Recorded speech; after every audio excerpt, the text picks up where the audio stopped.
Is this the start of it? This is it, yeah. The A1? The A1, the long road to Edinburgh. So how many comedians do you think actually go on the A1 up to Edinburgh? I don't know, because I don't think any of them consider it an important part of the journey. Right. So, I'll take a low-cost airline thing. Yeah. Or do you want to go on the A1 for 7 hours? It's not the quickest road.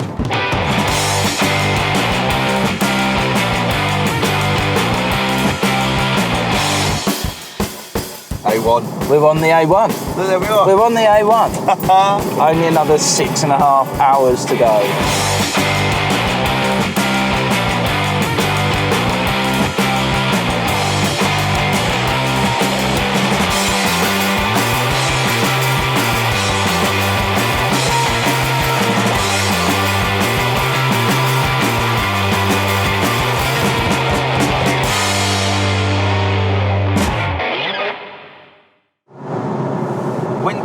When did the idea come about for doing all of this? So what was the original idea? When did you want to go, yeah, do you know what? I'm gonna be a comedian. I'd been talking about doing stand-up for quite a long time anyway, saying that it was something that I'd want to do, but I'm terrified of doing. Yeah. And I was thinking, what I really need to do is give myself a deadline for doing stand-up comedy.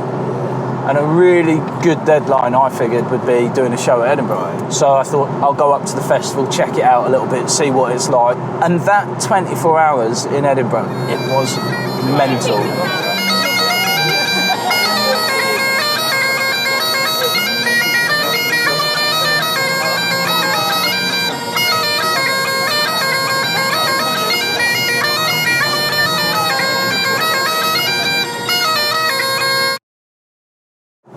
So you went to Edinburgh? Yeah, so we got on the plane, went to Edinburgh. It was good. We met a lot of people. They were going, have you done any comedy? No. Have you written any comedy? No. Was anyone quite dismissive? They weren't dismissive, but they were quite realistic about how tough it was going to be. And they all told me that I need to just get out and gig as much as possible. What kind of words of advice could you give to somebody who's new to the Fringe, never done it before? Practice. Yeah. Lots of practice. Everyone says, what's the best advice you can give? And it's just to gig. Every gig you have, you learn more. You have to gig as much as you possibly can for a year. How many gigs are you willing to do? You've got to be touching 100 gigs before Edinburgh. Yeah. To be anywhere near how you could be after 1 year, to have something substantial. I hadn't really put a number on it. No. And 100 sounded like a lot. It was a big task to take on, and I think I was just scared. I was scared of doing it. What, and being a stand-up? Scared of doing stand. I was scared, failing, I suppose. Scared of putting yourself up on stage in front of an audience, saying this is funny, and they don't agree. And because I'm a complete and utter moron, right, I thought about that for about 2 seconds before going, yeah, all right. Sounds like a laugh. And has that happened? Yeah, it has happened, but I'm not scared of it anymore. It's Nick Copper on Three Counties. Have you ever dreamt of performing comedy at the Edinburgh Festival? The question is, what have you actually done about it? One teacher from Milton Keynes is doing just that. Mark Rowe set himself the challenge of going from zero experience to a show at the Edinburgh Festival in just 1 year. To be a comedian, you've got to have a sense of timing, you've got to have a strong sense of observation, and you do have to be funny. So something must have told you in your growing years, you must have been that bloke at the party that made people laugh, or the hot date, or something about you that's led you to think you can do this on stage. That, or you are deluded. It's going to be one or the other. I think that the thing is, there's a lot of people who make people laugh at parties. There's a lot of people who can be funny in the pub. The challenge really is to put that on stage and not just make 1 or 2 people laugh, but make an entire room laugh. And that's what I think I found so frightening about it, to be honest. After you've been up to Edinburgh and you came back down, what was the next step? What did you do? I signed up for a course at the Camden Comedy School. It was a 6-week course where you go every Sunday afternoon, you do a 3-hour class. Just on the way to the train station where I'm going to do my first lesson at the comedy school. Carla, what did you just ask me before we left? asked you when you had this stroke of genius idea. And does the tone that you're using imply that it's not a stroke of genius? No, I didn't mean it like that. I do think it's a good idea. I think it's going to be hard work, though. Hard work for who? Everyone. Why are you going to have to work hard, Carla? So I've got to look after everybody else while you're off gallivanting around like some sort of lunatic. Learning the art of being hilarious. Do you think I've got a lot to learn? Yeah. I think that it's very easy to think it's easy to be funny, especially if you've spent your whole life priding yourself on being funny. But when it comes to actually delivering stand-up, it's a completely different thing. Originally we asked people why they've come to the course. You explained your reasoning why you've come to the course, how you want to put a show together for Edinburgh. And of course I smiled at you, I thought you was completely bonkers.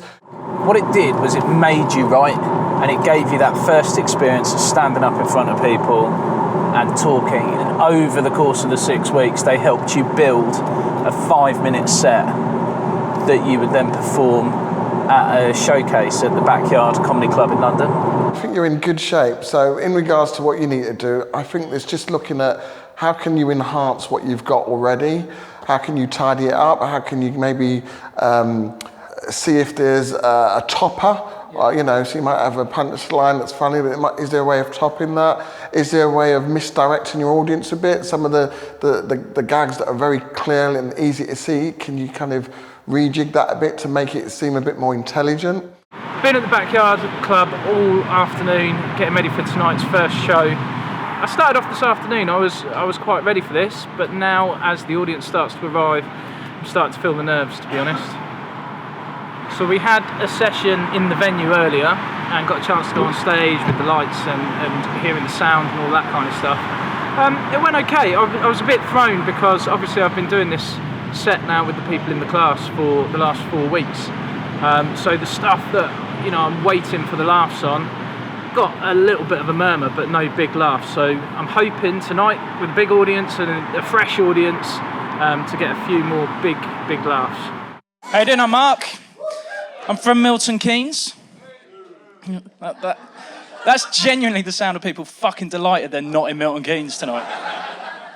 It gets a bad press, Milton Keynes, but I like it in a roundabout way. People always slag it off, right? Because all we're known for is having concrete cows. I don't know what their beef is. It don't get better. When I did that first day at comedy school, and the guy running the course said, "Does anyone want to have a go? Has anyone got anything that they want to try?" And I looked around that room, and I knew that I'd written some things. And I also knew that about 4 or 5 other people had written some stuff that they could get up and try out. Yeah. And we all sort of sat there sheepishly looking at each other, and he really made a point of going, the window of opportunity is about to close, right? Really drew it out, nobody put their hand up. And then immediately, once he'd said close, this woman went, "Yeah, all right, I'll give it a go." And he went, "No, you're not. You're not. You didn't say that you wanted to do it. You didn't get up when you had your chance." Yeah. And he said, in stand-up comedy, if you don't take that chance, when you're out there gigging, if you don't take that chance, somebody else will. Fundamentally, you're documenting what you've done, and for you want to document your journey. Yeah. At the time, I guess you didn't know it was going to be the A1, the long road to Edinburgh. You weren't sure what pathway it was going to take or how it was going to transpire. Yeah. But who did you meet along that journey, especially in the early days? One of the best people that I met very early on, there's a guy called Oliver Double. He used to be a stand-up comedian in the 90s. Yeah. And he's now a lecturer at the University of Kent. Yeah. And he lectures in stand-up. He explained all about how stand-up has evolved. Yeah.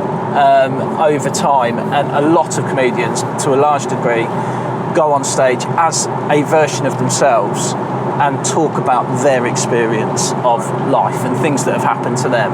I think that the birth of the modern stand-up style can be traced to the 1950s in the States, And I think the kind of slightly under-acknowledged hero is Mort Sahl. It's a guy coming on in casual clothes, talking like a human being to an audience about what the world looks like from his perspective. So he's talking about politics, he's talking about jazz, which was the youth culture of its time, he's talking about cars, culture, and there aren't any obvious kind of gags, but what there is that kind of live sharing of somebody's perspective.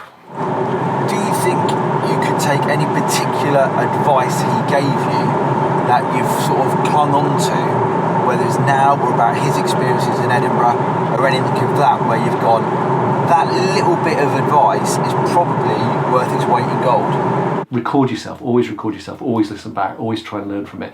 If you've had a horrible gig, it's hateful, but actually it's quite cleansing to listen to it, because then you can put it behind you. I think the other thing, very important, networking.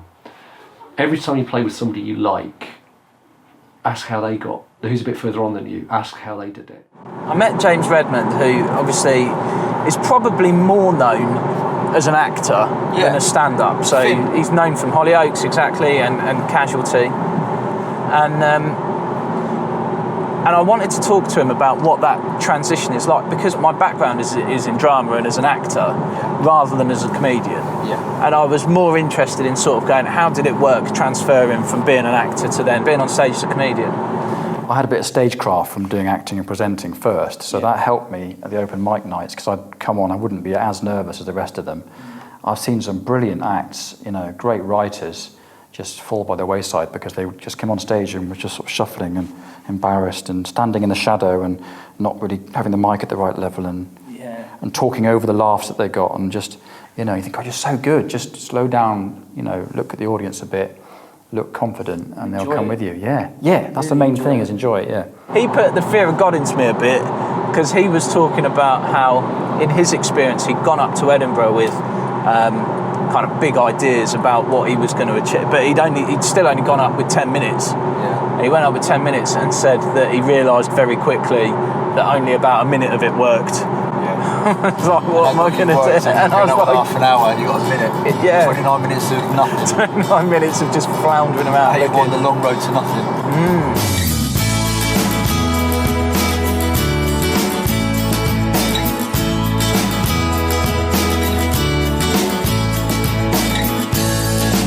When I started out doing this, I had kind of thought I need to spend some time writing, I'm going to need to spend some time performing. Hadn't really considered the amount of hours that it takes just in admin just to book these gigs, just to get hold of the opportunities to perform. The thing is, you have to want it, you have to truly have made the decision, and I think it's a bit like that starting stand-up, because it's so difficult to start. It's not I don't think it's quite as difficult as a kind of performance mode as people say it is, or it's popularly believed to be. But I think what is difficult is because there's so much competition out there, to actually get your foot on the bottom rung of the ladder is intensely difficult. The reality of it is that you've got maybe 15, 20 comedians all fighting for stage time. They're not really that bothered about what you're doing because they're looking at their notes or trying to remember their sets. Even the ones that have been going for quite some time are probably using those nights to try out new material anyway. Yeah. So everyone's got their own agenda and everyone's got their own thing going on that they're worrying about. Yeah.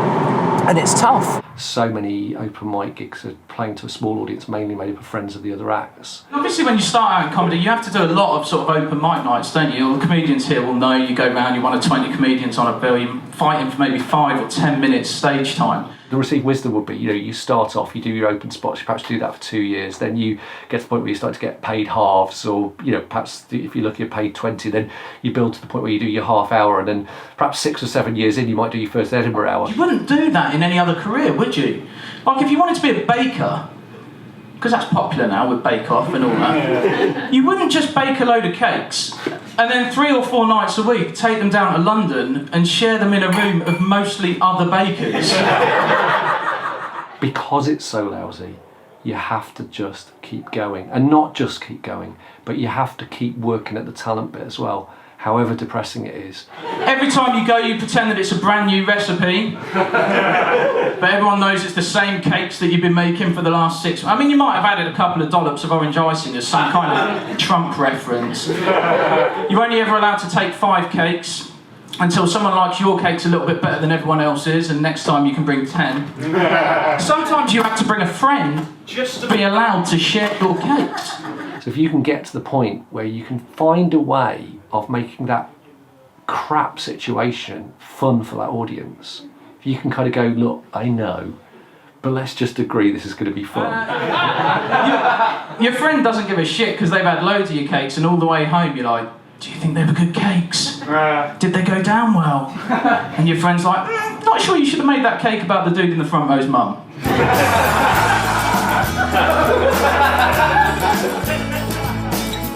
Often I'm cramming in as much material as I can put into that 5-minute set, and sometimes you're not really working on the delivery of that as much as you should be. So you did those Christmas nights for us in Milton Keynes with a comedy camp, and I know before you said to me that actually that could have been a little bit of a turning point with getting extra gigs. And yeah. So there's 2 things. One is that I don't think that at the stage that I was at, a brand new open mic comedian would have been given that opportunity in usual circumstances to go and do 7 minutes, nearly 200 people in the audience, which are difficult gigs, at an established club. Yeah. I wouldn't have had that chance. What's good about the UK circuit is it has this ladder, this hierarchy where you've got, as I'm sure you know, you've got the headliner who's paid X, and then the opener paid about 3/4 of that, same as the MC usually, and then you've got the middle spot who's often paid nothing or just expenses. So, you know, that's where you can get on, and it's good because you can watch everybody else and learn. So it gave me an opportunity to really kind of push myself and experience something that was bigger than I'd done before. But how are we feeling? Is anyone feeling Christmassy yet? Yeah, feeling festive? I'm getting there. I finish work tomorrow, and I'm getting there. We had our first set of carol singers at the house last night. They were collecting at the local hospice, so I gave them a grandad.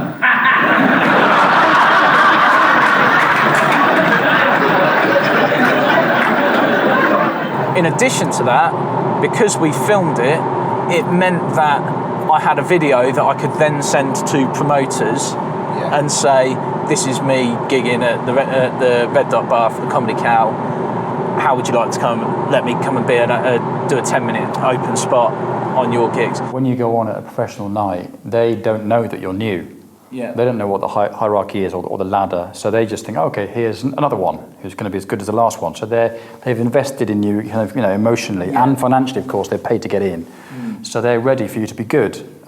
So they're not, you know, sitting in the back of a room going, oh, he's not my mate, and I've seen 15 rubbish acts so far. He'll be rubbish as well. Yeah. They're expecting someone better, so it does help. So I was able to get unpaid open spots, but on pro gigs, probably quicker than I would have done if I'd just been starting out on my own. What I maybe should be focusing on and thinking about doing is going, okay, so if I get a laugh from this, how do I develop that? How do I extend that? How do I get another 2 or 3 laughs after it? Writing is such an integral part. Yeah. What's been your pathway to try and get to your 30-minute set? I found it quite hard, particularly at the beginning, to be disciplined with the writing. Yeah. So I would wait. So I might have an idea about something while I was out and about, and I'd jot it down in my phone and maybe come back to it later when I was trying to put together 5 minutes or 10 minutes. I hear about a lot of professional comedians who build time into every day, and every day they're writing. Most of that might never see the light of day, but they're developing the good habit of writing and building on what they do. What I've done at the moment is there's been a couple of times where I've met up with other comedians and shared some of the things that I've been writing and got some feedback. I did a show for Paul Revel at Castle Comedy, and the next day managed to get him to come and have a coffee, and we sat down and we went through what I'd done in my set and also the things that I'd been writing but had never performed yet. and I just got some advice for him and some help from him about what to do. And a lot of what he offered me were toppers. So where you've got a joke, it's managing to get the maximum laughs out of that idea. So you've got a joke, you get a laugh, and then you say something else, and maybe even something else again. So the audience getting that rhythm of laughing and continuing to laugh at that idea. And then I was like, obviously I can't tell you who he is, but I can promise you from looking at his profile picture, his haircut is shit. And I think from the tweet we can all agree he does talk like a proper bellend. So it just wraps it all up. But I don't know. And he failed his mocks. Yeah. The main thing is that fitting it in with your day job. I mean, most of the comics I know who came through were doing jobs that fit around their comedy rather than vice versa. You know, I know loads of people who said, "Oh yeah, I was really good at it, but I gave it up because it was just really hard to get around the country." And you go, "Well, you had it as a hobby, really." Yeah. What's it been like? Because your daytime job, like me, is a teacher, and this is almost a hobby, something you've done on the side. But how's that been being a teacher and trying to do comedy? Has that had any impact on? I have to be a little bit careful because some of my material has been about working in a school, right? And it's been about having a little whinge about working in a school, and particularly about some of the kids. It's not about individuals. It's just joking. It's not just my kids. I think all kids are dickheads, right? Well, because I work in a school, and the intelligence levels have gone through the floor. Like, there were these lads chatting the other day about pot noodles. I went over, I said, "Boys, what are you doing? Pot noodles are disgusting. I don't know anyone who likes pot noodles." This lad looked at me, "Sir, I have to say I quite like pot noodles." I said, "All right, I know one person who likes pot noodles." He looked at me and went, "Who?" I did get into a bit of trouble. Last Friday, because I'd spent 5 days telling all the kids that their haircuts are shit and that they talk like proper bellends. Turns out that's not the point of Mock Week. I'm glad you laughed at that. This is true, right? I'd put one of my jokes on Twitter, and some of the kids found it, and they assumed it was all about them. I got a tweet from a lad that said, "Fuck you, sir." Love that he called me sir. The way that I framed it on Twitter, though, the way that I put it up there, didn't really sound like it was a joke. It just sounded like something that I was saying. So it got a bit of a negative response. "Fuck you, sir. Any more of that and I'm going straight to the authorities. Do you get me?" Right, now I can't tell you who this lad was, but I did look at his profile picture, and I can promise you his haircut is shit. And I think we can agree from that tweet he does talk like a proper bellend. So, and he failed his mocks. We talk about it now, and we're having a little bit of a giggle. But I imagine when you first read that text, it was a bit like, that tweet, you were a bit like, oh fuck. Do you know? I did. To be honest with you, at the time, I didn't really get the significance of it. Right. I was just like, I just thought, oh, that's nasty tweet. That's going to happen when people don't like your jokes and blah blah blah. I never really thought through in that moment the consequences of. Oh, actually, hang on a minute. This can relate back to my job, and this could land me in trouble. It's quite common for teachers to be comedians. It's not unheard of. It's almost one of the profession that lends itself. In your role as a teacher, you stand in front of people. Yeah. You control a room. You talk to people, and you give them information. You give kids information. If you work in a school, you're doing a similar job in that you're getting information across. And I suppose there are a lot of things, being stood in front of people, talking to them for a living is a lot like stand-up. And I think that there are things that cross over, and there's a reason why lots of teachers find themselves going into stand-up and doing it.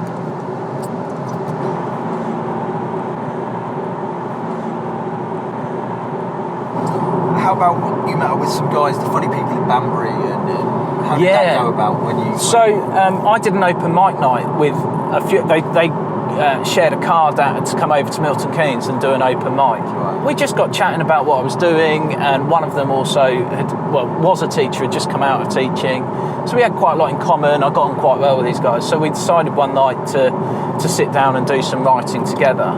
It was a bit of a free-for-all. Everyone was chucking in different ideas, and there's a really nice bit where I had this story that's a genuine true story, and I pretty much just tell it as it happened.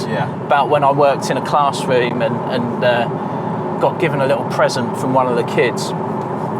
And all they said, and it makes such a big difference, was you want to help just help people to visualise what you're talking about.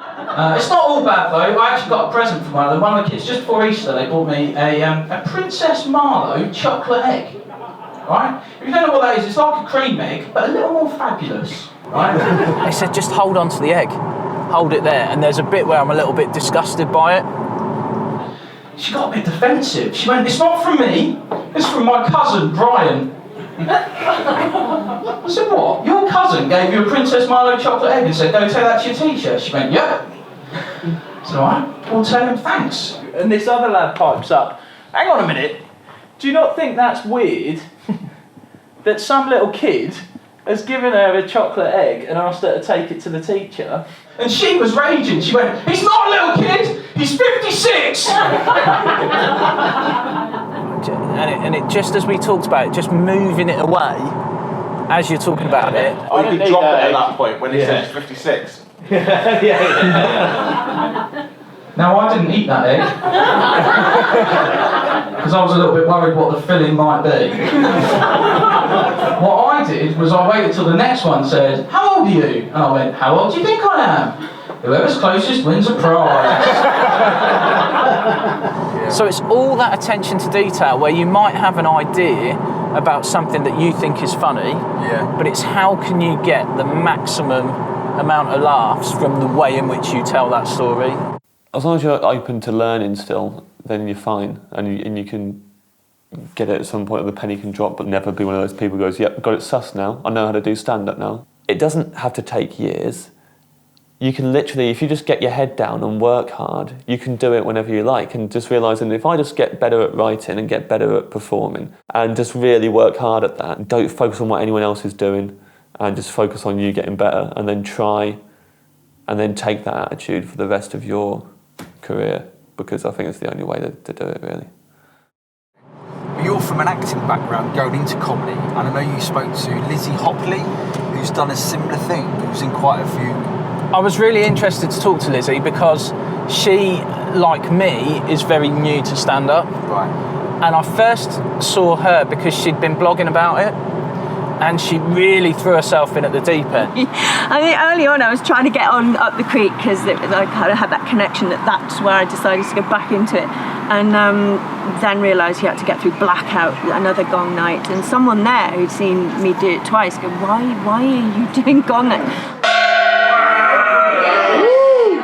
Thank you, I'm glad you enjoyed that. That is a sound that comedians do not want to hear this evening. So a gong show is when you go down, normally you've got your 5 minute set, but they run them in different ways. You might have 2 minutes that you're safe and you can definitely talk for that 2 minutes. And then after that, there's members of the audience with cards. And if they don't like what you're doing, they can hold up your cards and vote you off. When it's time for you to vote, I'm going to wave my light on here, and you're going to know that's the time to hold up one of your cards, all right? And if you want them off, it's the red cross. If you want to stay, it's the green tick. And we'll go from there. Nobody's held up a card yet to gong me off. No. So yeah, I've done all right on those and managed to at least be heard. It's a bit like the world's shittest Britain's Got Talent, isn't it? You've seen those red crosses. Don't show them! I just found the learning curve of it, of an audience kind of going, we're going to like you early on, or you're fuck, was really good. It just made me up my game more. So, without further ado, we're going to announce the winner of the Gong Show who gets to come back for the Pro Comedian Night and appear alongside brilliant pro acts here at Honest Comedy. So, when I read this name, you're going to go mad and cheer and clap for this act, and they really deserve it because they were really great. So please go mad for Mark Rowley!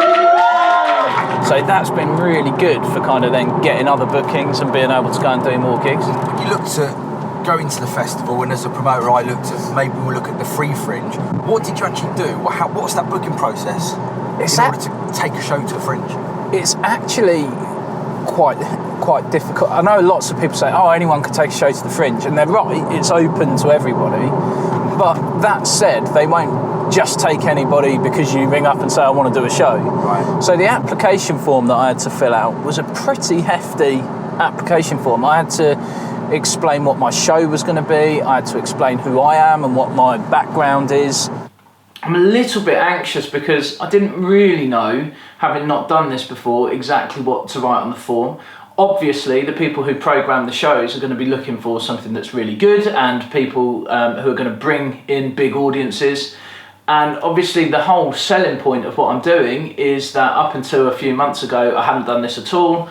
I haven't got any experience of performing at the festival before. And I'm a little bit worried that people are going to think, well, why would we want to back that? So I've really focused on the experiences that I've had over the last few months, the people that I've got backing me, the people that we've met along the way as part of making the documentary, and all of the support that I've had. And hopefully that will generate enough interest for them to take a chance on us, because I've already paid out for accommodation for the entire month of August. So if this doesn't come good, then that is going to have been a very, very expensive mistake to make. Last night was my 35th gig, and we originally set the target of trying to do 100 before Edinburgh. So I think I'm nearly halfway, I haven't worked it out in days, but I think I'm nearly halfway through the time, and I'm short of halfway on the amount of gigs. So I'm going to have to work with, but in the beginning, it wasn't quite so frantic in terms of the amount of gigs that I was doing. So I've done 4 this, or I will have done by the end of this week, I'll have done 4 gigs this week. And if you can find weeks like that, then I can get back on track. I may not quite get to 100 before Edinburgh, but I certainly will while I'm there. I've had one attempt at MCing, and it was only a couple of weeks ago, but I was really determined to do it because I wanted to be prepared for going to Edinburgh, to be able to talk to the audience, be able to kind of bring them into it, listen to what they're saying and respond to that. Paul Revel talked to me, because as I said, he's a brilliant MC, and he just said, you do that as a teacher, you do that in the classroom, you give people information, you talk to them, you set up the expectations for what's going to happen, and if something funny comes out of it, great. But if it doesn't, you're just having a chat. You're just being the person who lets them know how it's all going to work and lets them know what to expect. Before you get an act on, you do want to tell a joke or do a little bit of material, just so the audience can hear the difference between this is our chat and this is jokes. Because the next person you bring on is going to be doing jokes. These are the rules. Turn your phones off. Don't chat. And then warm them up, just chat to them a little bit, and if it's funny, it's funny, but your main job is to make them relaxed. Too many MCs go on and try and be funny, and the easiest way to sort of do that is to take the mickey out of someone, and often you can lose a room, because everyone goes, that's a bit nasty, and they'll forget to do the main thing, which is welcome them, and make them feel relaxed. Once you get your head round that it's a no pressure gig being an MC. As long as you're likeable and you do those few things, doesn't matter. We'll have a little chat. You, sir, desperately avoiding eye contact. What's your name? Oh, it's not. Okay. Keith, what do you do, Keith? I'm a CAD operator. A what? A CAD operator. CAD, computer-aided design, do visuals. Lost me, Keith. I actually thought you said I'm a cattle prodder when you said, this is good. I'm looking forward to this. We're about midway through February now, and I haven't got confirmation of a spot. I've got to the point where every time my email pings on my phone, I'm desperately checking it, thinking, is this the one? Is this the one? And I get this little moment of excitement, because I really think it should be any day now. We've been talking about different comedians. But you spoke to Ellie Gibson. As well. What advice has she given you? It's really interesting chatting to her, because she started stand-up with a young child. I had a baby, and I thought, well, look, if I can push a human being out of there, I can definitely stand in a pub and tell some mediocre jokes to some people. So I thought, well, I'll give it a go. I really wanted to talk to her because she had done 100 gigs in a year, and there was a Guardian article about her doing 100 gigs in a year. Right. And what she was saying was, Eddie Izzard, the basis of this article was that Eddie Izzard, when he's asked for advice for new comedians, what they should do. Yeah. He said, go and do 100 gigs, and after 100 gigs, you'll know what to do, and you'll know if you're any good. What did you know at 100 gigs that you perhaps haven't known at the beginning? I have to be honest with myself and say, maybe if I really kept plugging away for years and years and years and years, maybe I could get really good and make it. But realistically, that's a bet. That's not a sure thing. Yeah. And that's a big gamble. And what I'm gambling is time with my kids, pissing my husband off, not having as much money. And those are big chips to put on the table. It's obviously been a pretty difficult time, and the whole process, as you mentioned before at the start, with Carla almost saying, yeah, you've got to go for this. If you don't do it now, you might never do it. Yeah. There's highs and lows, and I think he sees more of the highs than I do, because he's getting the adrenaline rushes from the good gigs, and he's coming back and talking to me about it. But quite often he'll be coming back so late I might not see him. I went to meet Stu Goldsmith, who does the Comedian's Comedian podcast. So he's interviewed loads of brilliant comedians, top-end comedians from this country and from America. And he was talking to me about all of that because he's got an 18-month-old baby. A big part of the story that I've had is the impact that trying to do all of this comedy journey has had on my wife and my kids, and the kind of sacrifices that but probably more they have had to make. I've got nothing but respect for people who became comedians when they were already parents. I walk out the door at 5 o'clock and she's still got 3 kids that she's got to put to bed and do their dinner and sort them all out and sign their homework and, you know, all of that kind of stuff, that she's basically keeping the household running while I'm swanning off and going out every night of the week to pubs and trying to make people laugh. And I'm married as well. Been married 12 years. I should say happily married because she's here. There are a few things that I do that I know wind her up, right? She says that I don't help out enough around the house. Actually, to be specific, what she says is I'm too slow to offer to help. So we'll be sat watching telly, right? And she'll get up to make a cup of tea. And we're like, oh, would you like a cup of tea? Too fucking late now, isn't it? And I know where she's coming from, because I timed that shit perfectly. Every night I go on stage and give her a kicking on stage and talk about this, this terrible relationship that I have and how she winds me up and all these things. But actually, the truth is, she packs me off with a smile to all these gigs, looks after the children at home, and has been absolutely wonderful about the whole thing. Such a kicking then? Oh, because it's funny. Oh, I see it. Because it's funny. And we've been trying to put the spark back in our relationship. She came home with this game. Apparently this is a real game, right, that couples actually play. Apparently you get a list, right, and you can write 3 names on that list. And if you ever bump into any of those people, you're allowed to sleep with them. You heard about this game? So obviously I said to her, right, who's on your list then? She said, Freddie Flintoff, the guy who plays Robb Stark in Game of Thrones, and the England rugby team.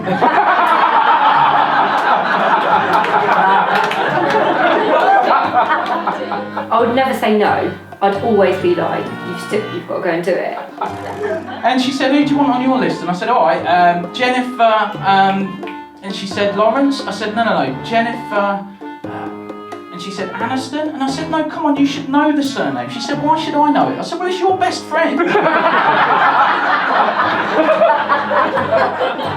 Excellent friends who step in and pick up the slack a lot. I didn't know it was just celebrities, did I?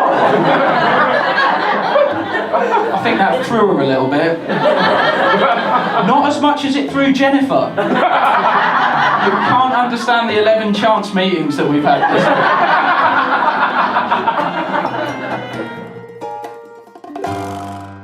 I did this night where, and everyone had been raving about it, this open mic night. It's a bringer, so it's packed room. I say packed, like 40 people, which is a good audience for an open mic night. and somebody had a dog in the audience, and all of the other comedians had been fawning over this dog and saying how lovely it was, and the first guy had gone up and said, "Oh, look at you," like, not done his set phrase and just got a load of laughs from fawning over the dog. And I kind of got a bit bored with everyone referencing it, so I thought, well, what can I do that's a bit different? So I'll go up on stage and I said, "Oh, look at you, oh, look at your face." And I went over, but I ignored the dog and went up to the owner and did it to the owner. And I got back on the stage, said, "Sorry, but I fucking hate dogs." Lost the room, like right from the word go, and then I had to fight for 5 minutes to try and get them back on side, which I never really did, to be honest. But you must have had some instances. I know of one definite time when you've had a bit of a heckle with us at the Comedy Camp, but you must have had other instances of when you've been heckled or comments that have been said and you wish you'd had it different, you had the ammo to come back differently. The worst one, the one that really wrong-footed me the most was, again, one of your gigs, when we were at York House, and I talk about how people celebrate the birth of your kids. Birth of their kids. And I said... you celebrate the birth of your kids, like wet the baby's head and all that kind of stuff? No. Just got through the night, yeah. You did what? Just got through it. You just survived? Yeah. That was it? Pretty much what you're doing.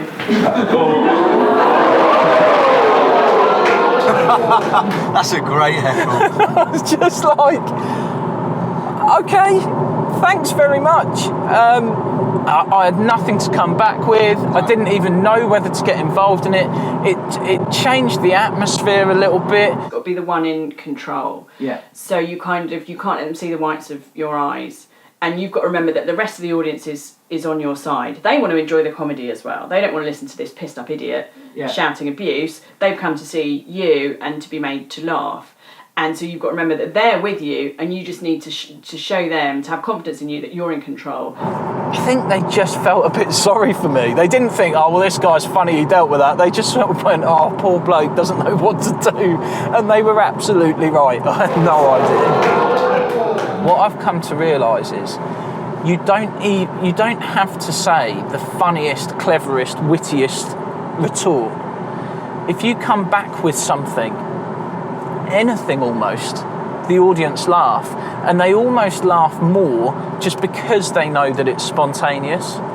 So there was a woman, when I did my first preview, there was a woman who came in and she was talking quite loudly to some of the people in the audience. She'd come in late, and I thought, I can't just ignore this.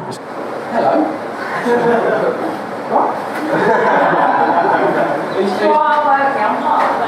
How are you? Does everyone want to come and sit on you later? Not that funny, but it got a big laugh because it was just in the moment. It was just happening there and then. I mean, if you do come back with something that's witty, funny, clever, it will go brilliantly. That hasn't really happened to me yet. Tonight is very much a low point on the journey so far. I had a gig in Edinburgh, which didn't go too bad, but I managed to mess up the recording of it so that we haven't got any sound, and it appears like I performed to absolute silence. But worse than that, I had a chat to the headliner, a lovely guy called Atif Nawaz, who we were due to meet in Edinburgh when we went up last year, but it didn't manage to happen. And he was talking to me about the Fringe Festival, and he told me that the majority of good slots there have now gone, and he wasn't overly hopeful about our prospect of getting a gig for the Fringe Festival at all. So although it's not quite the end of the road, it feels like all of the work for the last 6 months has been for nothing. Yeah, I didn't tell the kids, I didn't tell them what I was up to with going to Edinburgh. They just sort of found out. What happened was we were driving down to Devon, right, and we were going to a wedding down there. And he was talking to Mummy about it in the car. And I wasn't really paying attention until I heard that he was going away. Imogen's definitely been hit the hardest by it. because she's that little bit older, she's 12, so she really notices the time that I'm away. Imogen was always going to be, she was always going to find it hard because she's so dependent on her dad and she's such a daddy's girl. I went outside at the wedding and she came out about halfway through the night and she came up to me and she went, Dad, I don't want you to go away for a whole month. I cried. I didn't like it. I don't like it. That was kind of the moment when it all became very real, what I was actually going to do, and that it's all right for me to go, oh yeah, I'm going to put myself through this and it's going to be really tough on me and I'm going to have a hard time doing this, but actually there's all these other people that are going to be affected by it. I was looking at her little face with tears streaming down it and I was thinking, how selfish am I? How can I do this? How can I put her through this whole journey for a year? And then in the distance, in the disco, One Direction came on and she just fucked off. Huey is the most unaffected. My boy, my middle one, right, he doesn't really care, he's not interested in the comedy. But he is acutely aware that Mark is missing his birthday. But that's away from my birthday. So annoying. Eli, I mean, it just, whatever way the wind's blowing, it'll affect him, do you know what I mean? Or it won't, or it will, or whatever. Edinburgh! What do you think about Daddy going to Edinburgh? To make people laugh. And what do you think that will be? Do you think that will be good or bad? Good. Why do you think it'll be good? Because it will. Did you celebrate the birth of your kids, like wet his head and all that kind of stuff? I was mad keen for that first one, pretty much before the umbilical cord was cut. I was in the pub, pint in one hand, cigar in the other. Second one was different, I still got pissed obviously, but I went home, celebrated with a bottle of wine, pizza. Third one, different again. I celebrated him with a bottle of water, some Valium, and a vasectomy. I had to because he's a nightmare, little Eli, right? Imagine like a fascist dictator in nappies. I think it's been really important to just build in some time. So when I'm not doing gigs, it's been going, okay, let's make sure I do give them my attention and do give them some time. Because in the early days, I was really distracted, so I wouldn't be at a gig, but I'd be on the internet looking for more gigs or working out stuff that needed to be done. And I've had to just put that to one side and know that in the downtime, I have to build in time to make sure that I'm around for them. You don't get to be tired, really. You just have to step up. You have to step up. And you don't get rewards for stepping up because you've just got to do your job. You could see it as selfish. You could say that it's a selfish thing to do. Yes, of course. Of course you've got to go for 3.5 weeks. That's absolutely the right thing to do, and I wholeheartedly support you as your loving, caring wife. But do you realise that for 3.5 weeks, I'll change every nappy, I'll make every meal, I'll clean up every dish, I'll do all the hoovering, all the washing. Do you realise that when somebody cries in the night, if somebody throws up, it's all me? I do know that they've all had to be very understanding, and at different points, it's affected them in different ways. It's all me. And I'm going to buy a horse in September.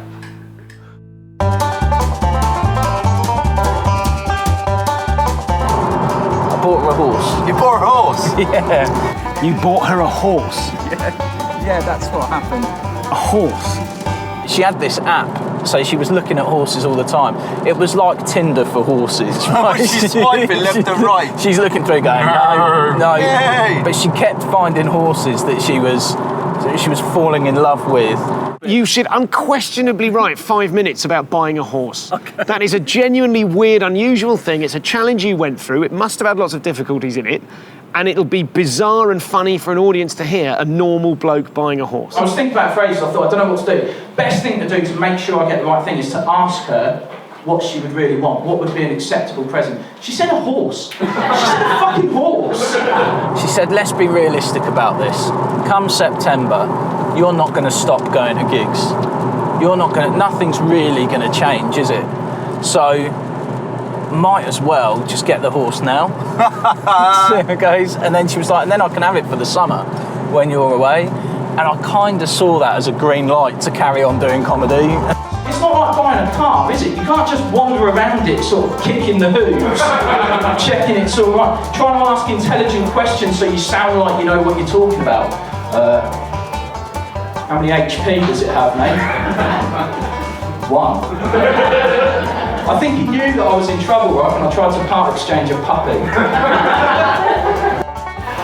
So this is Storm, all settled in his new home, ready to go. And you were the price, weren't you, of me having a career in comedy this year. So Storm, what kind of cheese do you use to hide a horse? Mascarpone. No? Alright, try this one. A horse walks into a bar and the barman says, no? Alright, Storm. When I first applied, I didn't get any of the initial places that I'd applied to do, but they emailed me and they said, these are the spaces that are left, these are the venues and the times that are left that nobody's filled yet.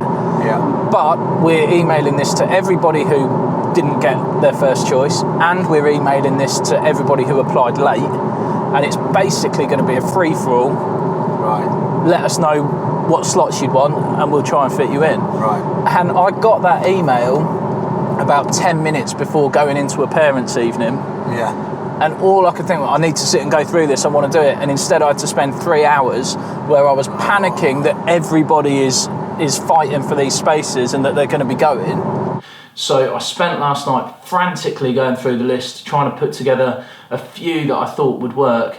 If I hadn't managed to get a show in Edinburgh, that would have been a complete disaster. Or a reflection on a comedian for a first year. Well, possibly, yeah. It would have been and we were starting to talk about contingency plans and whether we would just come up and I would try and book spots on other people's shows, which, as you say, is probably a more realistic reflection of what a brand new comedian might do for their first experience of the Fringe. I decided to go at the very last minute. I didn't know what Edinburgh was. I didn't know that it was important. And someone at my work, I used to work in a kitchen, gave me a ticket to go on the megabus or the National Express coach to Edinburgh, which took 12 hours. And I went, because it was last minute, I couldn't book accommodation, so I camped in a field. And it rained for 2 weeks and my tent got flooded, and I didn't have any gigs booked in, and I went around just asking for gigs. And I managed to do 6 gigs a day for 2 weeks. And it was the most valuable 2 weeks I probably ever had in comedy. For me, because I had set out with this goal in mind and with this idea for what I wanted to do, I think I would have been disappointed if I hadn't managed to get an actual venue and get my own show to put on. Yeah. For me, it was quite important that I managed to make that happen. And I've just had confirmation that we have managed to secure a spot. So I'm going to be at Moriarty's at 7:30 every night. I think that's a really great time. I'm really pleased with that. The venue is perhaps a little bit further out than I would have ideally liked. But at this stage, I'm just delighted to have managed to secure somewhere to put on the show. When I went up to Edinburgh last year, I met a comedian called Masai Graham, brilliant comedian who had just won Best Joke at the Fringe. And he gave me lots and lots of helpful advice. But one of the things that really stuck with me was that he told me to think very, very carefully about what I called the show. My shows are full every day, but they don't know who I am. Yeah. And it's a free show, but all my shows are tagged with the prefix of R, and all the shows are listed alphabetically. So when people go to the front page of the brochure, I'm the first thing to see. I couldn't do it. I came up with a load of rubbish things that I didn't really think worked. And then I thought we're just going to have to call the show what this is all about. And it's about the journey. So the long road to Edinburgh was what I wanted to call it. And I looked on it, I was like, there is a road that goes right the way up. Let me have a look at what it is. And when it was the A1, I was like, jackpot, we're in. Go and see people, hang out with people, meet other comics, befriend people, go and see gigs, go and see hundreds of gigs, go and see all the free Fringe shows, check out all the free Fringe rooms. Next year when you're looking at rooms, it's so much better when someone says, do you want this venue at this time? That you can go, oh, no thanks, because this and this, and they respect you for saying so and knowing your onions. I wouldn't recommend anyone does half an hour when they're only 70 gigs in. There will be a certain fun, invigorating challenge element to that, which may have run out by day 6. Yeah.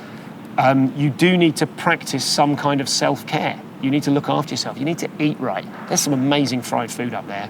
Look after yourself like you're in training, like you're going to box Rocky for the first 2 weeks. Just get into a habit, because there's plenty of time to eat terribly, drink a load of nonsense, and you know what I mean, and stay up and party. The biggest things I personally need to worry about are my mental health, physical exhaustion, don't drink, and be funny. Because if you're funny, none of the rest of it matters. Yeah. It is midnight. In about 6.5 hours, I'm going to be getting in the car and heading up to the Edinburgh Festival, where I'm going to spend the next 4 weeks doing my show. And it just seems so bizarre that it's almost a year since I was sat here saying, I'm going to go up to Edinburgh, I'm going to check out what the festival's like, and then next year I'm going to take a show up there. And all the things that have happened this year, I just can't really get my head around it at the moment. So Mark, you're pretty much now at the end of the A1, the long road to Edinburgh, both physically on this journey, we're nearly there. We are nearly there. Nearly at Edinburgh, but also you're nearly at the end of this year-long journey. However, we're now at that month point where actually it all comes to a head. And if this month isn't successful, the past year could be a waste and for nothing. Do you think that this show is good enough? I think for the year that I've had, and I've worked hard this year and done as much as I possibly can, and I think that the show that you get at the end of it will reflect that. When we get up there, the aim is to go and check out the venue. I've never seen the venue. It's the perfect size for what I want to do. It holds 55 people. You know, if you get a decent number in there, then it doesn't feel like a big empty room. No. But if you can fill it, it's going to feel like a really great room. Yeah. I've obviously been building up to this for the whole year. Yeah. Talking about, right, I'm going to go to Edinburgh and do shows in Edinburgh. Yeah. The truth is, I might have, I don't know, 7 or 8. We know we've got 4 in the audience tonight, but we might have 6 or 7 people in the audience. Yeah. And there's been much bigger gigs that I've done, but this is the one that I'm really anxious about. Ladies and gentlemen, welcome to the stage, Mr. Mark Rowe! Hello, how are we doing? Are you alright? You're never going to ever have your first ever Edinburgh preview, or you're not a preview now, or your Edinburgh gig, ever again. You're doing wonders for making me feel better, Ben. I've been making a documentary, Adam. It's called A1, The Long Road to Edinburgh. It's about starting out in stand-up comedy, because a year ago I had never done any stand-up at all, right? And I've been spending the last year trying to learn how to do stand-up comedy so that I could bring a show to Edinburgh. You look about as impressed as my wife was. I told her what I was doing. You've got people that have travelled up to come and see you do this, spending their time and their money to come and see you. It's not cheap. Yeah, so you better be fucking good. Well, not even that. That's why it's such a... It is though. No pressure whatsoever. But that's why it's such an important gig. Yeah. But it's going to be alright, right? And the reason it's going to be alright is because early on in the process, I met a promoter from a place called the Comedy Cow in Milton Keynes, right? And he loved what I was doing. He thought it was a really good idea. And he got on board. He said, I'm going to help you out, Mark. Not only am I going to give you help and support and advice, but I am going to fund your show in Edinburgh. You're doing a full run. So make it good. Well, not even make it good. I don't think it cannot be anything but good, because you've built a lot of pressure up for yourself by having a camera in your fucking face all the time. No, he said, obviously, you're going to have to pay some expenses, and if you could just sort out the accommodation for us both while we're up there. Yeah, I wish you'd been there when I had the conversation. He said, I'll put my hand in my pocket and I will pay for your show. And thanks to that man, thanks to that beautiful man, I'm now here at the Fringe Festival. All wanker. What is it about the Edinburgh Festival that's so important to you? It's like college for stand-ups. It's like being in the dorms. It's like being back at uni, year 1. The world is full of promise, but it's also like being in the Somme. Do you know what I mean? It's also like being in the trenches. It's all of us together. Edinburgh, we're all there and we're all going through the thing together. And I can't imagine not being there. And I love it in my bones.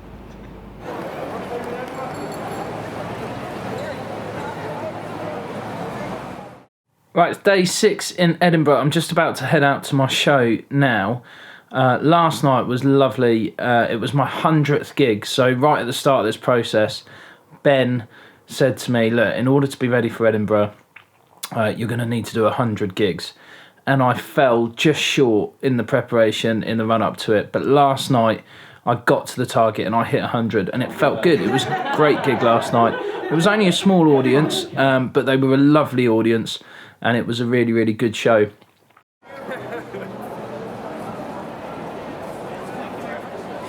I think Edinburgh's is great for just doing stuff all the time. When you're in an open spot, just do all the gigs you can. For a stand-up comedy performer especially, getting spots on mixed bill shows in other venues and other places is the best way to get an audience. You get up there and do 5, 10, 15 minutes of your best material. That's a great advert.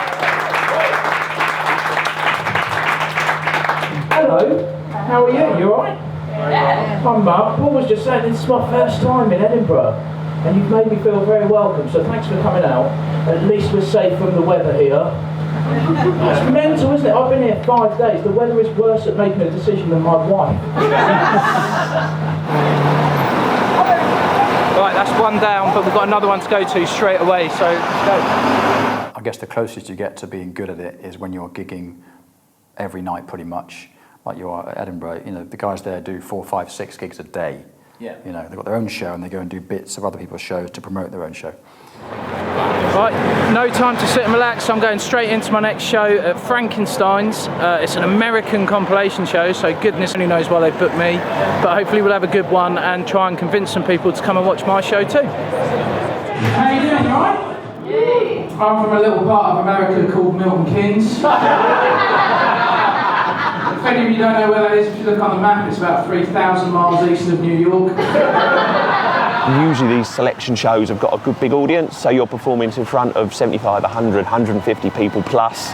And if people like you, that's a very good advert for them coming along to see your show. Everything in terms of the comedy is moving in the right direction. I just need an audience to back that up. Definitely get your show in the brochure, the official brochures, because that can bring more people in. Leafleting like hell. Try and get press coverage, try and get media coverage if you can. So when this arrived through my door this morning, I was absolutely over the moon to have a look through and excited to see where I'd be. I wasn't on page 1, but wasn't overly concerned. Flicked through to page 2, no, 3, 4, not there for comedy, kept on going.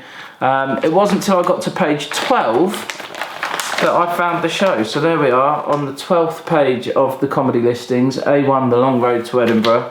And I couldn't understand it. I didn't know what had gone wrong. I didn't know why we would be listed between Anything Can Be a Podcast and Are You Sitting Comfortably? And I was thinking about it, and then it struck me that what must have happened is that somebody sat in the Fringe office has gone, oh, okay, now one starts with an O. So it must be A1 with an O that's going to put me between Anything Can Be a Podcast and Are You Sitting Comfortably? So that great plan has just absolutely failed at the first hurdle. There's a Meet the Media Day on Saturday that I'm going to go along to, an event again run by the Ed Fringe. Yeah. And I'm going to go along to that and meet as many different journalists as I can. Right, we are right at the back of this extremely long queue, where apparently when we get to the front we can go and join more queues where we're able to go and meet the media today. It's a really good event that the Fringe put on, so you get a chance to go and pitch your show basically to journalists, and hopefully they then write about you, come and review your show, and get lots more people to come and see it. So hopefully we won't be stood here too long. It's just starting to rain, and we can get some people in. For me, as a first timer up here, I really needed somebody to kind of take a chance and give me an opportunity. How important is it to you as the Free Festival to find new people coming through? I think it's very important. As much as we look at the programme and we want to programme the best shows that we can find, a big part about the Fringe Festival is it's an open access for arts festival, and it should be open to everyone. That's the whole idea of Fringe Festivals worldwide, and we're very supportive of that. That's what it should be. So we definitely go out there and look for either newcomers that have got something promising or an idea that's different, whether it be something that's interesting or something that's relevant politically at the moment, or even something that's just a crazy idea that we think that's perfect for Edinburgh. That's the great thing about the festival, is there's so many opportunities for people to perform, so you do get right from the top end kind of TV comedians right down to people who have never perhaps performed before. You get the whole range of people out in Edinburgh. The key is then to get some people coming to see your show. A couple of days ago I took some advice from one of the other comedians who's on in my venue, and he said that I really needed to think about what I was doing with flyering, because I'd been flyering right outside the venue, and where we are is a little bit out from the rest of everything that's going on at the Fringe, and you tend to get a lot of residents or commuters going past. They're not really interested in seeing a show. What he advised me to do is to go down to Grassmarket, a much busier Fringe area about 5 minutes away from my venue, and spend a couple of hours there earlier in the day trying to get people interested. The shows have gone fairly well over the last couple of days. There's been decent numbers in, particularly given particularly relative to some of the other shows that are going on in my venue. We're doing all right. We're getting good audience numbers in. 2 nights ago was the biggest audience that I've had.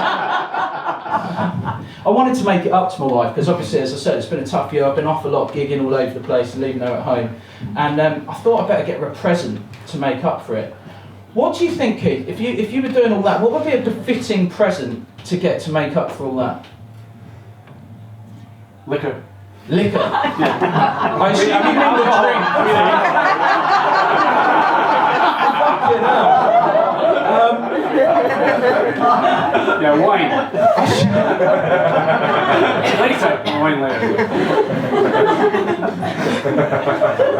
That might now go in my set forever.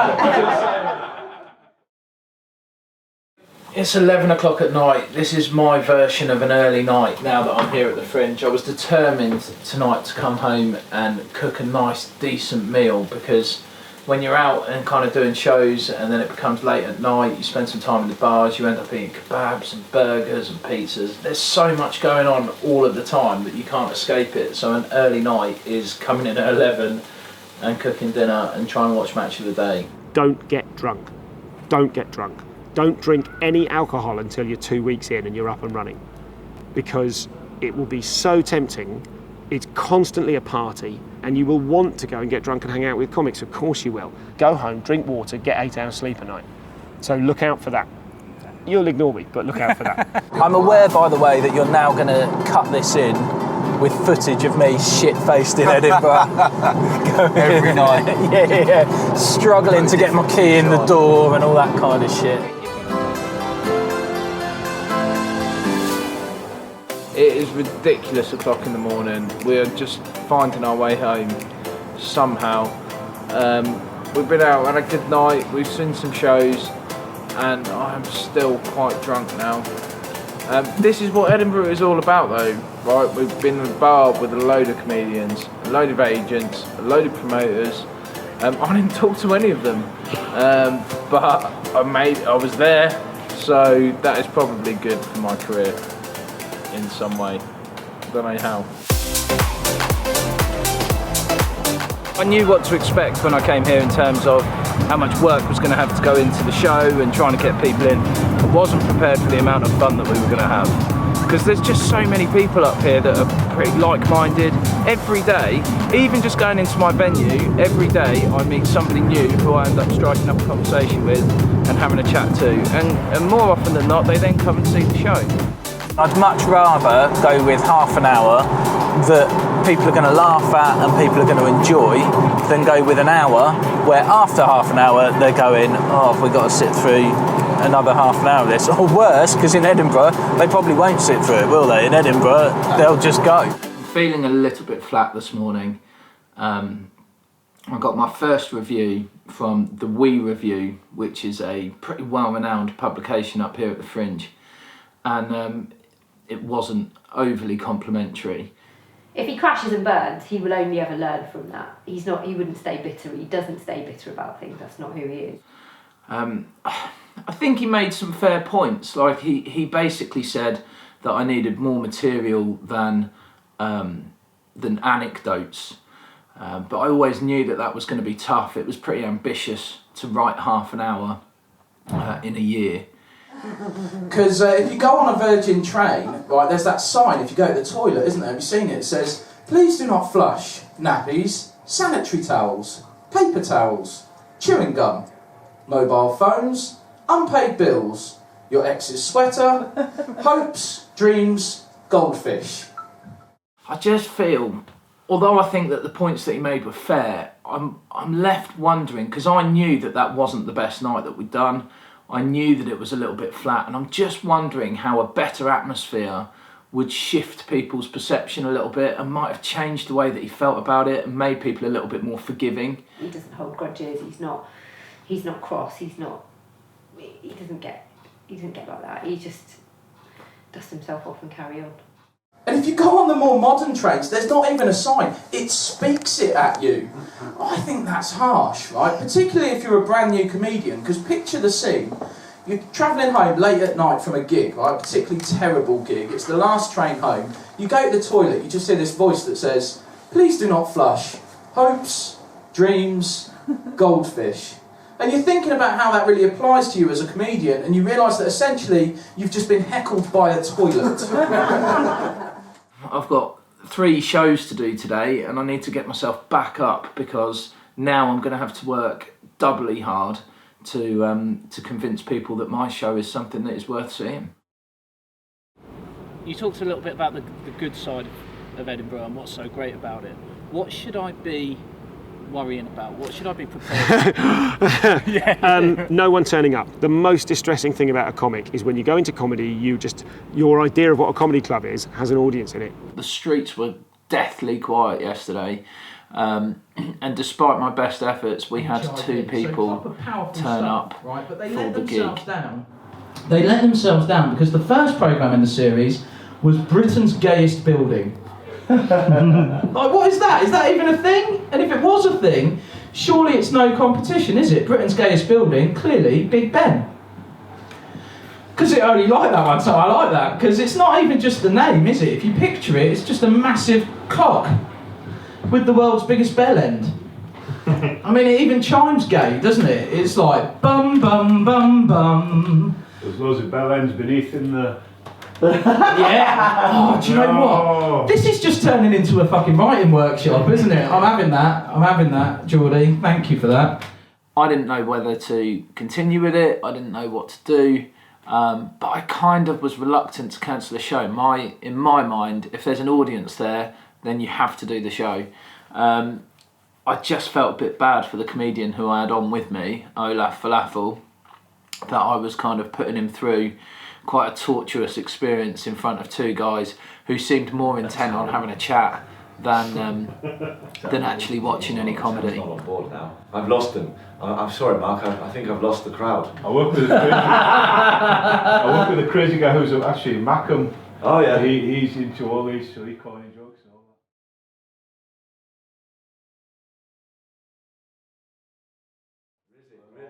Where's he? It's funny. Yeah, where's he when we need him? Yeah, despite the fact he's a Mackham, he's actually quite... My brother and also cameraman up here had a little quiet word in my ear and said, you don't want to go on and do material. You don't want to go on and do material. And I watched what Olaf was doing. And although that was terrifying to try and kind of abandon my set, I did go on and have a go. A buzz? A burr. Okay. So this has gone from, right, it started, tonight when I came out, this was going to be a stand-up comedy gig, right, then it became sort of like fucking group therapy or something, then Olaf just had a chat to you, and now it's speech therapy and lessons in accents. It's learning Glaswegian. It's learning Glaswegian, is it? Well, it's just like, isn't it just aggressive? It's like aggressive, everything's aggressive. Beat up. Beat up! Beat it, pal, or you get yourself a Glasgow cast. No. Meaty fuck. Is that what it is? Meaty fuck. Okay. Right. I think I'm losing this, to be honest. You guys, are you in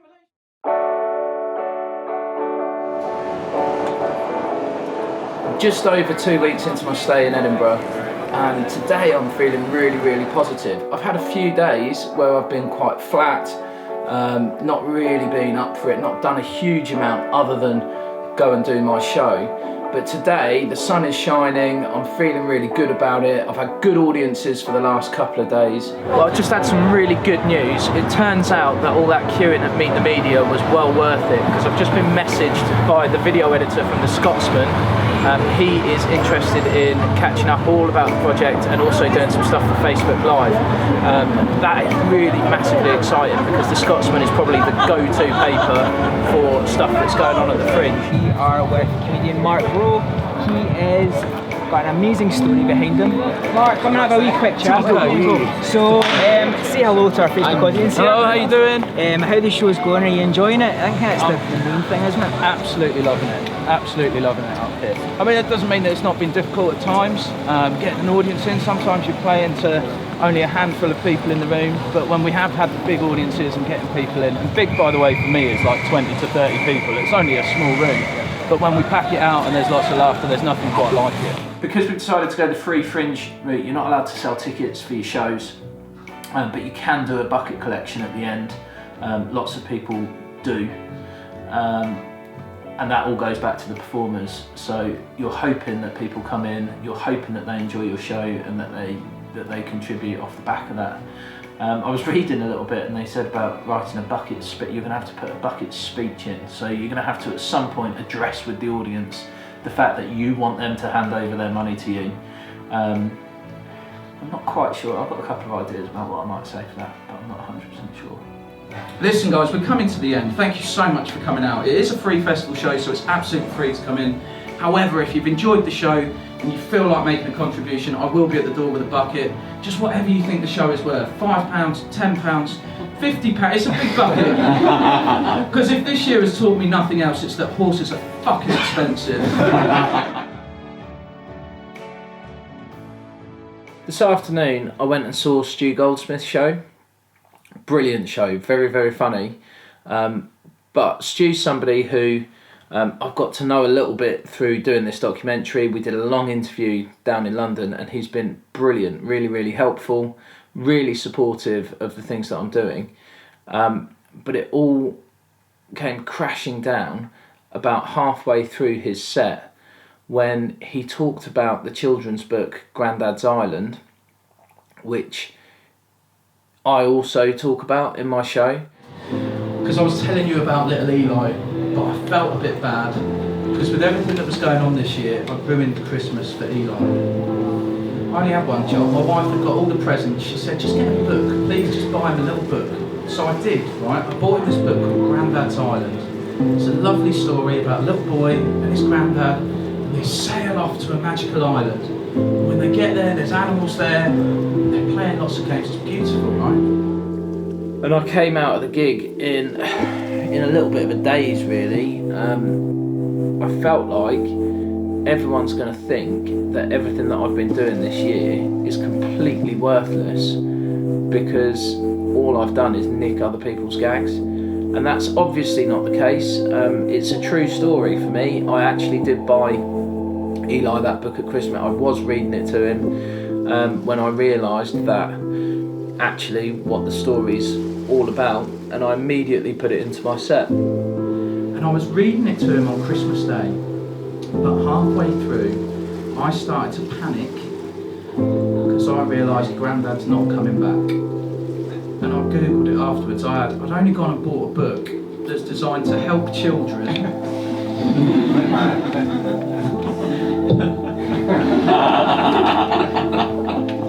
deal with the loss of a loved one, right? In a lot of ways, it couldn't have been a worse person. Somebody who has helped me out, somebody who's been part of the documentary, and now it looks like I'm stealing his material. And then it came to me like a flash of inspiration. I knew what to do. I knew how to put everything right. So on Boxing Day, I murdered my father-in-law.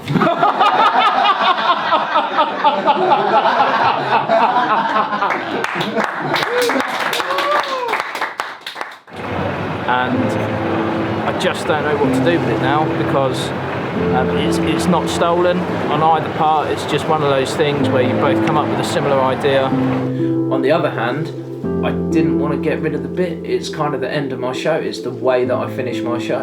It wasn't something that I wanted to just ditch because it's too close to what somebody else is doing. So it left me with a real dilemma.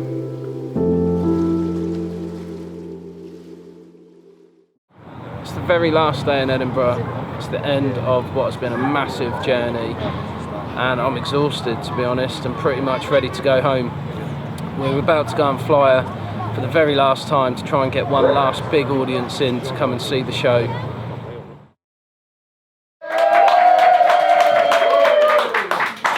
How are we doing? Hello. Thanks for coming out. Jesus Christ, look at this, it's packed in here. Thanks for coming to the last night of A1 The Long Road to Edinburgh. I'm so chuffed to see you all here, it's brilliant.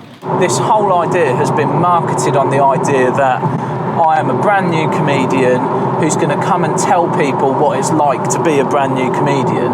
It has to be true, you know, it has to be that kind of reality. It would have been so different. This whole year could have been so different if I just ignored the idea. You know when you get that little voice in your head that goes, got an idea? You're like, really? Now? Busy? Ranking my top 10 farts in the order of the response they got. And the voice is like, it's a good idea. How would you like, over the next year, to spend 3 or 4 nights a week in the pub? I could get on board with that. What's the downside? And the voice went, well, you won't be around to spend that time with your wife and kids. You won't be there to do bedtimes and bath times and change nappies. In the summer, you'll have to spend an entire 4 weeks away from them. And I was like, what's the downside? Despite some early enthusiasm from your friends, none of them are going to want to come with you because they're not mental. Pretty soon, they won't be talking to you at all because you chose to go to a gig rather than attend their little Barnaby's christening, which is a blessing, if you'll pardon the pun. It's a blessing because despite only being a few months old, you already know that Barnaby is a little bit of a dick. But the voice carried on, right? It went, even though you're that close to giving up smoking, you'll soon be back on 20 a day through sheer nerves, which will turn your lungs into a pulp. You'll become a borderline alcoholic because you turn up eager and early to every single gig. There's nothing to do but have a beer, then while the show's on, have another one, then fuck it, the last train's not for another hour, so why not have another one? When you get home, you'll drink an entire bottle of wine because you're too wired to sleep while you play over and over in your head the killer line that you came up with to deal with the heckler. You know, the line that you came up with when you were halfway home. You'll spend hours following diversions off shitty little A roads while Google Maps mocks you smugly in that stupid voice. You won't sleep for more than a couple of hours a night, which will gradually drive you mental, putting your career, your marriage, and probably your self-respect and dignity at risk.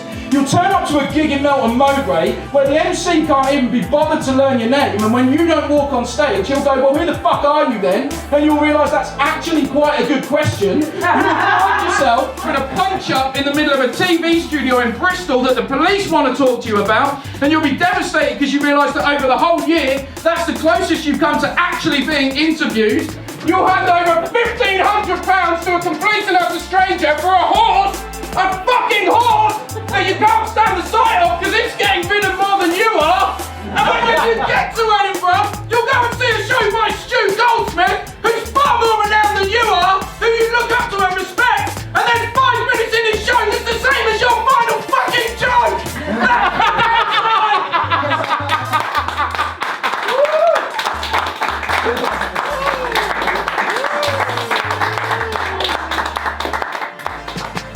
What I did was I got in touch with Stu. I was able to send him a message and he was so fantastic about the whole thing. He just said to me, look, it's not a problem to me. It doesn't matter that we're doing similar material. If you want to, why don't you reference it in your show and make a joke of it?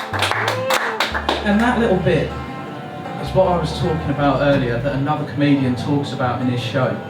Right? It's not the same joke, but we talk about the same kid's book, and that's really difficult because I'm properly like the bottom of the ladder. I'm the new guy, so it leaves me with a real problem and a massive dilemma because now I've got to work out how the fuck I'm going to murder Stu Goldsmith too. He couldn't have been more brilliant in the way that he dealt with it and the way that he messaged me back and made me just feel completely at ease.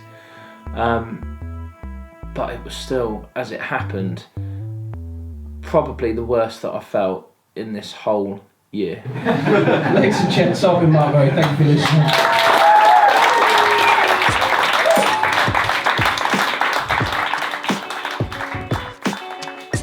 So that's it, final show is done, and as if by magic we actually managed to pack out the room tonight. It was unbelievable, really, really good show to finish on, so I'm delighted with that.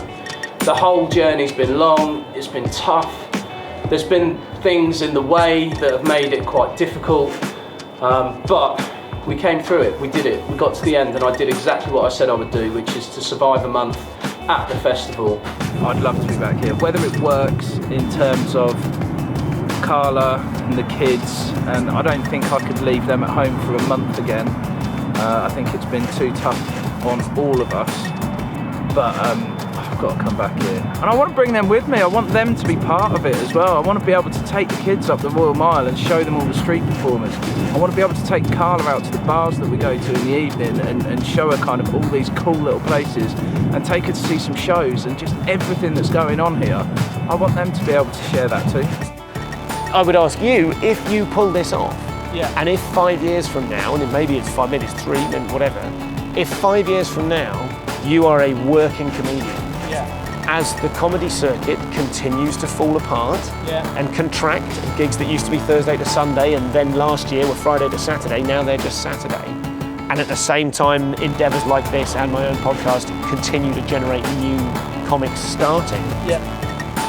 What do you want? If 5 years from now you're a gigging comic and you're just there, you quit your job and you're a comic and you're away all the time, is that what you want? I think it is, yeah. I won't give up doing stand-up comedy. I might not be able to keep going at the pace that I've been going, or do quite as much chasing after it as I have done in the early stages. I just don't think there is an end. If I'm honest, if I'm really honest, I just don't think there is an end.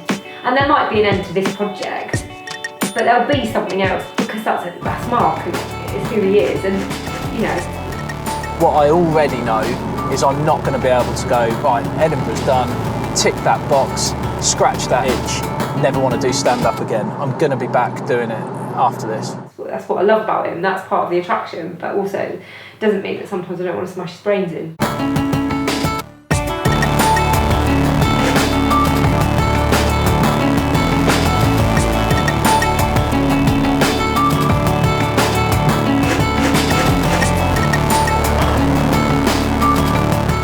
Yeah, I just watched Mark start his show there. He seems very confident on stage, and that is 99% of the battle, because you can have the best material in the world, but if you can't effectively communicate it, no one's going to have it. I saw Mark right in the early stages, and this is the first time that I've seen him since, and the development between those, and it's only well, obviously it's probably just under a year since I first saw him, so it really has come on. Done really well. His stuff is just fluid, and it's so likeable on stage as well, which is a bonus. You need to be likeable. It's a very important thing.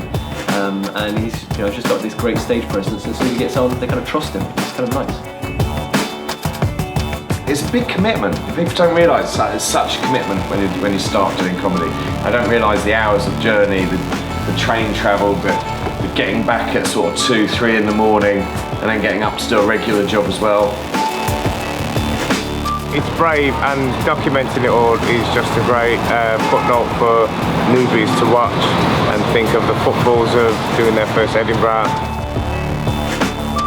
Other people before have said similar things or had similar ideas, and they've never done them. So I was like, oh, it's this again. It's like, oh, the person who wants to make a documentary about being a comedian again. But he's actually done it, and that's really impressive, and it's a credit to him and you guys in the crew that he's actually going through with it.